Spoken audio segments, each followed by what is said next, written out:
Robert Doucet ale ni o kɔfɛ ani jamana kuntigi ka ɲɔgɔn ye la ani an ka ministre yɛrɛ min bɛ an ka jamana wɛrɛw cɛ koɲɛ kunna Abdoulaye Diop an'o fana ye ɲɔgɔn yew kɛ a ka ɲɔgɔn ye a ka nani a ka taama yɛrɛ kuncɛlen ka taa Togo jamana kan ko bataki dɔ bɛ yen min ni o lasera Mali jamana ani Togo jamana fɛ communiqué min bɛ yen n'u kama communiqué conjoint limana o communiqué kɔnɔna b'a jira k'a fɔ ko Mali k'a ye sira dayɛlɛ kuma ɲɔgɔnya la kuma ɲɔgɔnya min bɛ yen ni o bɛ se ka tɛmɛ Mali ni Côte d'Ivoire jamana cɛ badenya ani sigiɲɔgɔnya yɛrɛ la a jala k'a fɔ n'i ye jateminɛ kɛ nka ko ɲɔgɔn ye fɛn k'a fɔ min bɛ tali kɛ Mali ni Côte d'Ivoire cɛ ko in kɔni a bɛɛ lajɛlen bɛ kɛ min kɔnɔna la o ye Mali de ka bonya k'a fɔ Mali ye jamana min bɛ yen n'a ka yɛrɛma hɔrɔnya b'a bolo ko in kɔni a bɛɛ bɛ kɛ nka Mali ka bonya ka to a nɔ na dɛ communiqué in a bɛ kuncɛ ni o ye o la sa limanaw ni jateminɛ kɛ ko in na Robert Doucet min n'ale Togo ka nin ministre min bɛ yen ni ale de b'u ka jamana wɛrɛw cɛ koɲɛ kunna ayiwa a taatɔ a y'a sɛbɛn a yɛrɛ ka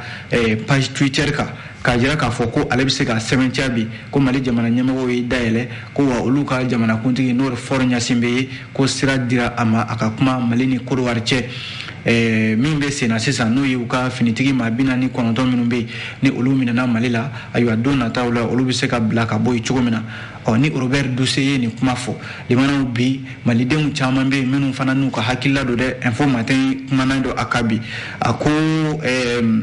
maliden caman de bɛ ka i yɛrɛ ɲininka ko n'a sɔrɔla maa b'a fɔ ko kumaɲɔgɔnya ka tɛmɛ Mali ni Côte d'Ivoire cɛ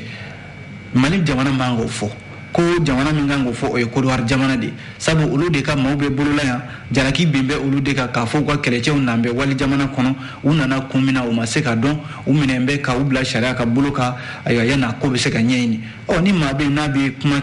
kuma ɲɔgɔnya ɲini walima n'a yɛrɛ kan ka delili yɛrɛ kɛ k'a fɔ an ka nin ko in an ka nin lajɛ diɲɛma jɔlen na an bɛ delili kɛ aw fɛ o kan ka kɛ Côte d'Ivoire jamana de ko nka ko Mali jamana de bɛ wuli ka a fɔ ko a bɛ jamana wɛrɛ sɛgɛrɛ k'a fɔ ɲɛna ko ka sira di o ma o ka kuma ɲɔgɔnya kɛ Mali ni Côte d'Ivoire ni ɲɔgɔn cɛ ko jamanaden caman bɛ bi o ma se ka o hakilila in faamu dɛ o ye maliden caman ka hakilila ye Info Matin bɛ ka nin ɲininkali in fana kɛ o la sa ni ye jateminɛ kɛ limanaw fasɛdi sɛbɛn y'a jira k'a fɔ ko finitigi minnu filɛ nin ni u minɛna Mali la yan nɔ ni o ye finitigi maa 49 ye Côte d'Ivoire kɛlɛcɛw don limanaw a jarala k'a fɔ olu kɔni jalaki min bin bɛ u kan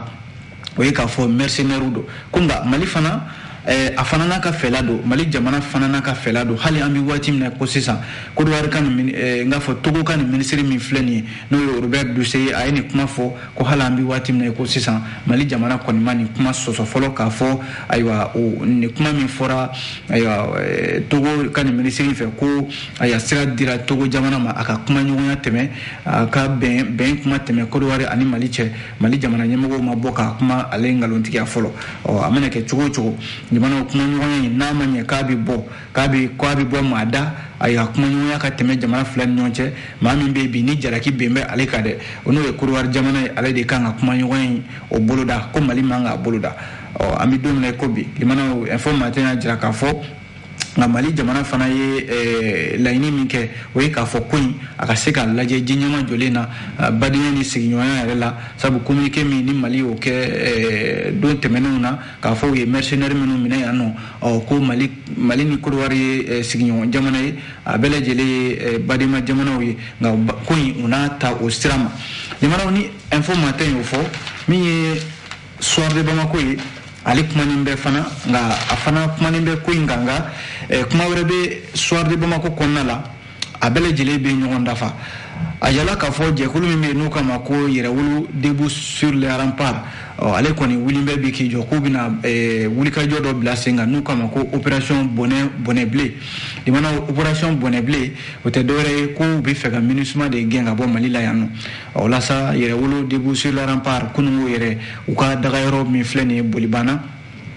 u ye ɲɔgɔn ye kɛ u ni kunnafonidilaw ɲɔgɔn ye kun bɛ don hukumu kɔnɔna la o de ye ka u ka baara minnu bɛ yen n'u bɛna olu boloda don nataw la o baara ninnu na MINUSMA gɛnni bɛ o la o la sa kumaw tali la yɛrɛwolo debout sur les remparts a tɔndenw min ye député kɔrɔ in ye ni o ye Musa Jara ye ale kɔni ye kuma ta a y'a jira k'a fɔ bi ale bɛ min fɔ MINUSMA ko la o de k'a fɔ ayiwa Mali yɛrɛ tɛ se ka lafiya fiyewu ka MINUSMA to Mali la yan nɔ ko o de la olu yɛrɛ wolo debout sur les remparts olu kɔni ka kɛlɛkɛ bere bɛna kɛ min ye sa o de ka MINUSMA gɛn ka bɔ Mali dugukolo sanfɛ i n'a fɔ Barikani gɛnna cogo min na i n'a fɔ Takuba taara cogo min na ayiwa yɛrɛ wolo debout sur les remparts ko bi an bɛ don min na ko n'i y'a ye ko gɛlɛya dɔw bɛ Mali la gɛlɛya in sen tɛ ka wuli ka bɔ yen ko kɔsa in na ko hali mercenaires minnu minɛna Mali la yan nɔ n'an bɔra k'o kuma fɔ sisan fasidi sɛbɛn wɛrɛ kɔnɔ Musa Jara y'a jira k'a fɔ ko a bɛɛ lajɛlen ye MINUSMA kungo de ye ko n'a fɔra k'a fɔ ni maa kofɔlen minnu minɛna a kun fɔra de k'u bɛna MINUSMA ka kɛlɛcɛ dɔw de nɔna bila ko n'o tɛ ko ni MINUSMA kun ti yan k'u kun ti na ye yan dɛ o kɔfɛ maa wɛrɛ ko ye kuma ta o ye Basari Fo Sila ale yɛrɛ ye yɛrɛ wolo debout sur les remparts ka kuma lasela ye ani maa minnu bɛ yen n'u bɛ kuma ɲɔgɔn tɛmɛna u ni ɲɔgɔn cɛ ale ko communiqué min kɛra Mali jamana ɲɛmɔgɔw ani Togo jamana ɲɛmɔgɔw fɛ limanaw k'a fɔ ko sira dayɛlɛla ayiwa ko maliden caman ma o faamuya an bɔra ka kuma min fɔ sisan limanaw Suwade Bamako fana ye kuma in de dafa ko a fɔra k'a fɔ kuma ɲɔgɔnya n'o ye mission de bons officiers k'o taara ka di Togo jamana ma k'a fɔra k'a fɔ Mali jamana de ye o laɲini min ye Basari Fo Sila ye a ko tiɲɛ na nin kɔni ye ale yɛrɛ dabali ban kosɛbɛ k'a fɔ de Mali jamana ɲɛmɔgɔw ka laɲini kɛ ko Togo jamana de ka kuma Mali ni Côte d'Ivoire ni ɲɔgɔn cɛ k'a sɔrɔ du jalaki bɛnbɛn Côte d'Ivoire jamana de k'a fɔra olu de ɲɛna k'u jo t'a la u y'u ka kɛlɛcɛw bila ka na jamana kɔnɔ jamana min bɛ yen n'u ma yamaruya di u ma jamana min yɛrɛ bɛ yen n'u t'a kalama k'a fɔ ko ayiwa a ye maa bila ka na o kuma bɛ sen na Mali jamana de bɛ tila ka wuli k'a fɔ ko Mali jamana ɲɛmɔgɔw ko ka kuma ɲɔgɔnya tɛmɛ walima ko Togo jamana de kan ka o kuma ɲɔgɔnya boloda Basari Fo Sila yɛrɛ ɲininka yalima Mali jamana ɲɛmɔgɔw siran de don wa walima min de don wa olu kɔni ma se k'a faamu olu kɔni bɛ min fɔ o de k'a fɔ fɛn bɛɛ ka fusa bi fo Mali jamana ɲɛmɔgɔw ye hakilila min ta fo k'a fɔ de k'u bɛ segin kɔ Basari Fo Sila ka kuma la a ko MINUSMA kɔni ye cakɛda de ye cakɛda min bɛ yen ni nafa foyi de t'a la bilen Mali kɔnɔna la yan sabu k'u yɛrɛ dɛsɛra ka u yɛrɛ ka lakana sabati kuma tɛ k'a fɔ maa wɛrɛ ma olu kɔni bɛ min ɲini sa o de ye u b'a ɲini aya MINUSMA ani dɛmɛba fɛn fɛn bɛ yen n'olu yɛrɛ bɛ jamana kɔ kan ko olu u bɛ fɛn sugu bɛɛ lajɛlen la walasa Mali gɛlɛya a ka dɔ de ka se ka fara a kan u ka se k'u ta sɔrɔ a la yɛrɛwolo debout sur les remparts kunkoloba yɛrɛ n'o ye Ben le Cerveau ye Adama Jara ale kumana a ko u bɛna ciden kɛrɛnkɛrɛnnen dɔ wuli bi arabadon in bɛɛ jamanaw ka taa MINUSMA dagayɔrɔ la n'o y'u ka QG quartier général ye jamanaw ko u bɛna maa 9 ɲɔgɔnna olu wuli u ka lettre don u bolo ka taa don MINUSMA ɲɛmɔgɔw bolo k'a f'u ɲɛna k'u bɛ fɛ de u ka Mali dugukolo bila pewu kab'an ban kuma na ko an bɛ don min na ko bi Mali dugukolo sanfɛla jamanaw n'i y'a ye ko gɛlɛya b'a kɔnɔna la bi n'i y'a ye jamanaden caman de bɛ ka faga k'a sɔrɔ ni MINUSMA yɛrɛ nana min kama n'o de ye jamanadenw n'u bolofɛnw lakanani ye ko u sen tɛ k'o kɛ u sen tɛ ka u yɛrɛ lakana o ko kun jumɛn na MINUSMA bɛ se ka to Mali kɔnɔna la yan Ben le Cerveau ye nin kuma fɔ a ko juillet kalo tile 29 natɔ in na k'u bɛna wuli ka jɔba dɔ kɛ palais de la culture la juma seli yɛrɛ kɔfɛ jamana k'u bɛ o la u bɛ sɔrɔ ka don de di MINUSMA ma k'a f'u ɲɛna ayiwa an kɔni bɛ nin don in di aw ma a ka jamana in bila pewu kama an b'an kuma na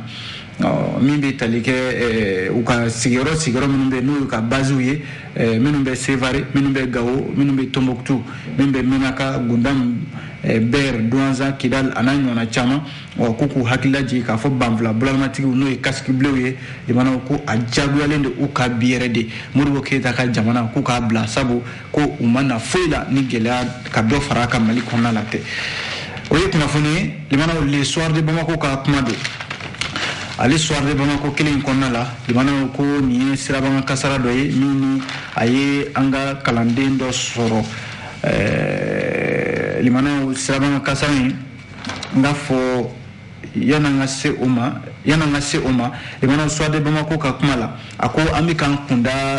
min kan o de ye Kɛɲɛba baccalauréat min ni o bɛ sen na sisan n'o ye ɲɔgɔndan ye a jirala k'a fɔ synergie min filɛ nin ye n'o bɛ lakɔli karamɔgɔw tɔgɔ la u k'a ma ko SIPESCO SIMEB SNEFCT ani SINACOP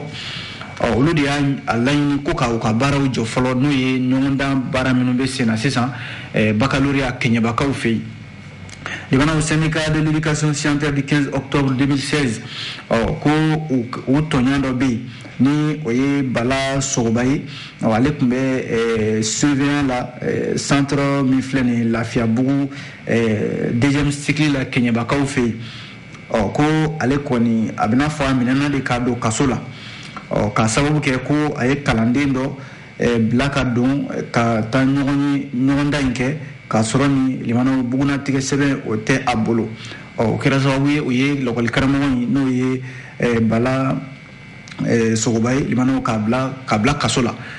ni jateminɛ kɛ synergie min filɛ nin lakɔli karamɔgɔw tɔgɔ la olu de ko k'o kɛcogoya ma ɲɛ ko u b'a ɲini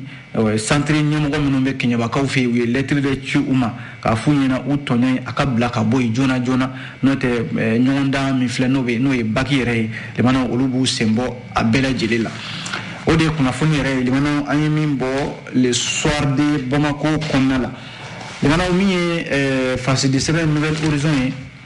min ye nin bac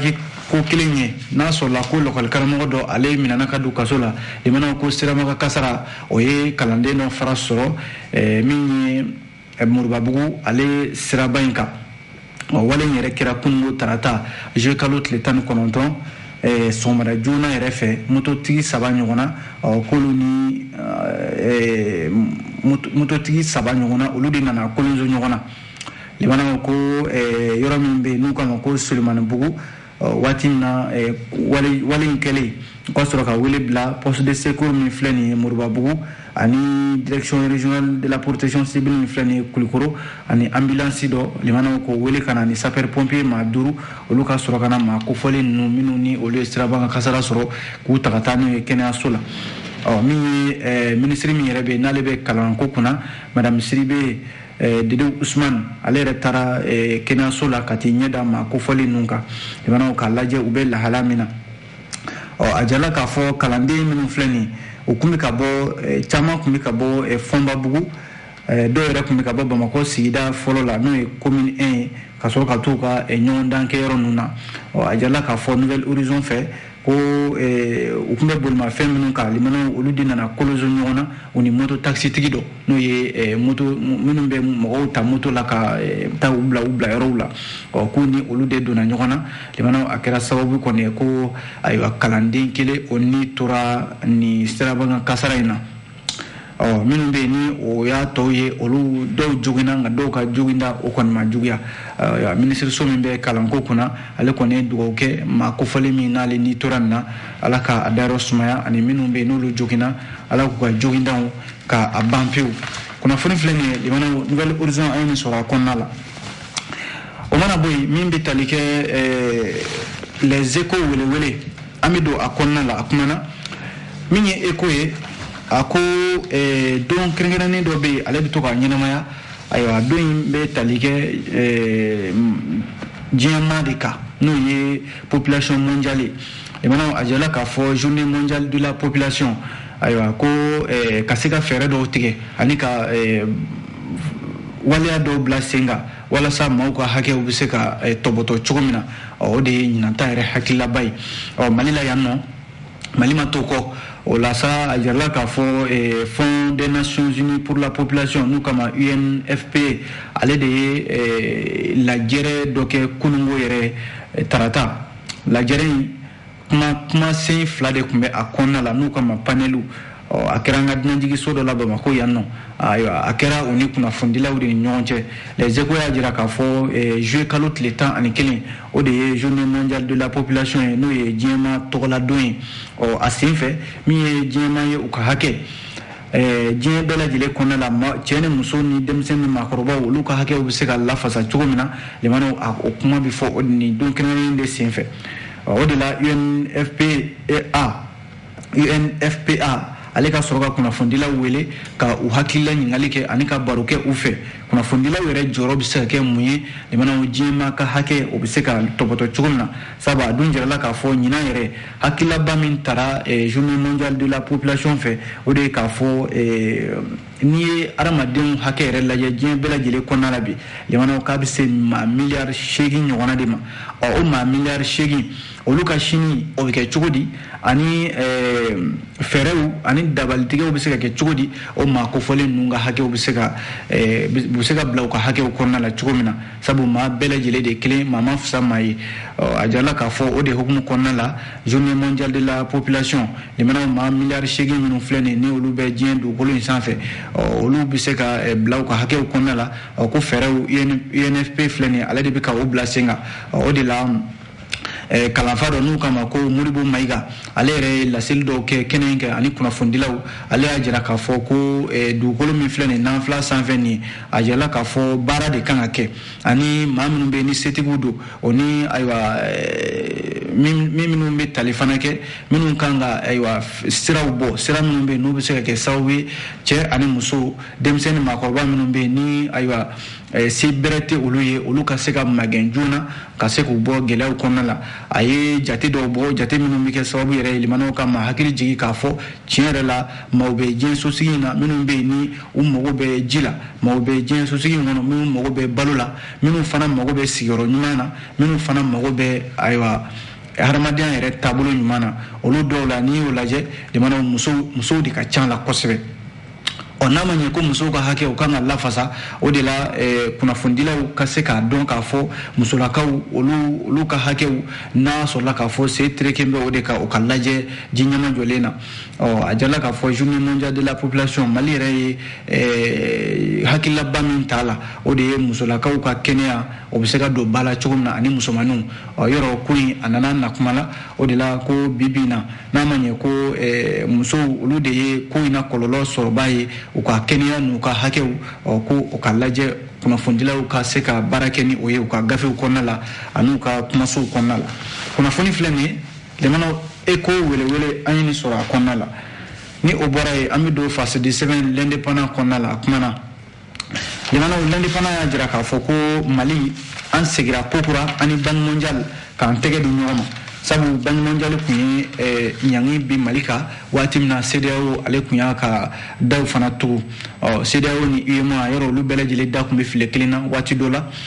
min bɛ tali kɛ ɲangi min n'a taara ka da Mali kan kalo 6 walima kalo 5 an y'o kɛ o la nafolo fɛn fɛn bɛ yen k'o kun bɛ Mali jamana tɔgɔ la ayiwa min ye CEDEAO ni UEMOA kɔnɔna la Mali tɛgɛ kun tɛ se ka d'a kan nka Banque mondiale fana nana tugu o sira kelen de kɔ ka se ka Mali senbɔ a ka nafolo sɔrɔ da bɛɛ lajɛlen la ko o ɲani o wulila kunnafoni min n'a dira Ousmane Diassana ale yɛrɛ ye vice président ye ni o bɛ Banque mondiale ka bolofara min bɛ farafinna tilebiyanfan a n'a cɛmancɛ ayiwa o tɔgɔ la ale de ye lɛtiri dɔ ci an ka minisiri ma min bɛ nafoloko ni sɔrɔkow kunna k'a fɔ a ɲɛna ko ayiwa ko Mali jamana ko sira dira a ma wa ɲangi min kun bin b'a kan k'a fɔ ko a bolo tɛ se ka da Banque mondiale ka dɛmɛw kan nafolo minnu kan ka di u ma baara boloda n'o ye projɛtw ye ko sira dayɛlɛla u bɛ se k'u ka nafolo u bɛ se ka ta sisan ka baara kɛ n'a ye nka limanaw ko ɲangi wulila a y'a sɔrɔ Mali fana juru dɔw b'a la dɛ a kan ka juru dɔw sara sabu ko kabi avril kalo tile 14 tɛmɛnen na Mali kun kan ka juru dɔw bɛ yen ka olu sara n'o ye juru dɔw bɛ yen olu kun taara Banque mondiale fɛ olu kun kan ka bila u nɔ na nka limanaw kan ka kɛ sababu ye baara boloda minnu bɛ yen ni o ye association internationale de développement n'u kama IDA ale kɛlen don ka projet 19 ɲɔgɔn na ayiwa minnu bɛ tali kɛ jiko ni kuranko ni ayiwa baloko ni adamadenya yɛrɛ taabolo musow ka koɲɛw ani ayiwa bunadamadenw yɛrɛ ka sigi cogoyaw kɛnɛya n'a ɲɔgɔnnaw o projet caman de kun dayɛlɛlen don olu bɛɛ lajɛlen kun jɔra nafoloko y'a sababu ye ko IDA a bɛna o dayɛlɛ kokura a bɛna a tɛgɛ da a ka nafolo kan o bɛ taa se dolari wari la miliyari 1 ana a kunkanfɛn o ye tare ye limanaw mana bɔ yen ko sariya bɔra ka bin kokura min bɛ tali kɛ Ousmane Bokoum ale ni cakɛda dɔ n'u kama conférence interafricaine des marchés d'assurance n'u kama ko CIMA ko Usman Bokum ni yoro ni cagada nonche ko sharia ya ka hakilla di o te dore ko Usman Bokum ale koni kera maebi na fo mami ya moreni te fiu ka barake ni assurance yere sabu assurance lafia SA o nyama koro de kundo ajala ka fo mimbi talike avocat mimbe ni oye maître Mohamed Lamine Fofana ale ajira ka fo ko ni hakilla min tarani ka bi se milliard saba ani million keme shegi nyona Usman Bokum ka ayo de nafolo nganamu minu mata ataro yerela nafolo mun nganga do daminu fe ina fo ni jatemne ke assurance lafia yere tabara chuya tabulu nyuma ani société yere no assurance lafia de mano jaguya sorodo be olu kun jagoyale do akaka olu sara o amaseka ni wale shikeble o ajala ka fo mimbi talike sima aleka jeremy gravli kanot le shegi katabla klem wani sabala o kudwar jamana ka kudwar fawa rela Abidjan o ka soroka layini ko Usman Bokum to mi flenale de assurance lafia nyama bay ko assurance yere bara fawon fambe ani nafolo ko fawon fambe mali konala ko adabora abela jirela ka sawu ke ko ategetara waliala mami be na aywa assurance barakela manga yi ala wan nafolo mami be nafolo bara yere ke itege manga yi o bara nuna kuna foni flene le wana l'indépendant de ni fo au bonya bala amba kunche ni minyi o le sore le mana le sore ajira ka foko jere ba min kera malila ya no ni jamana de bela jele yera akeneka ni mauka hakilaw tara ayo malikura ko kuma bis sigi kuma fara keneminka ko ka malikura jo ani tabulu kura ko ko lunyini malikono la nu kama assise nationale de la refondation ko jekulu do be no ye comité indépendant do ale sigira singa ko nimina fo mali joli kura no ye refondation ko akoni ay abika tanye de 600 ni comité indépendant misigile flene ni asikira jamana kuntigi yere nyekoro ani premier ministre Shogel Kokala Maiga fukata se CNT nyama colonel Maliki Diaw ani gouvernement ma chama kunungo kuluba ka ufei ko olu belejile kumbe kenenka ni bajira ka fo ni comité indépendant mi flene aka bara nafaka bon anyama ya tarakadi maître Amadou Tchaoulé Jaradema ale de bina ni bara anyama ya ta ka jira ka fo assise nationale de la refondation bara fenfe be no bina ka kono la yini minu be no kera jamana denfe ko ka jamana bla siraminka maître Amadou Tchaoulé Jara ana barake nyon olu de bina sigi ko baraw laje sanduru o de dira uma assise nationale de la refondation fenfe bina ka konna la yini fenfe kera jamana denfe ko jamana kata o siraka o bina o laje jabiula ani barawla ka seka o nyefo jamana nyamago yi wati ani wati jamana kuntigi yere colonel Assimi Goita ale ya jira ka fonni malikura ko kuma min nabi ka fonni ko akoni dona balasa wa baraw olubi ka tanyi jamana abidan sigi kuna fundi segon lakali la ni ala sonana nyongo sora shini gafi kura o mana boko lakali awye o kuma amba fu akambe jen wati were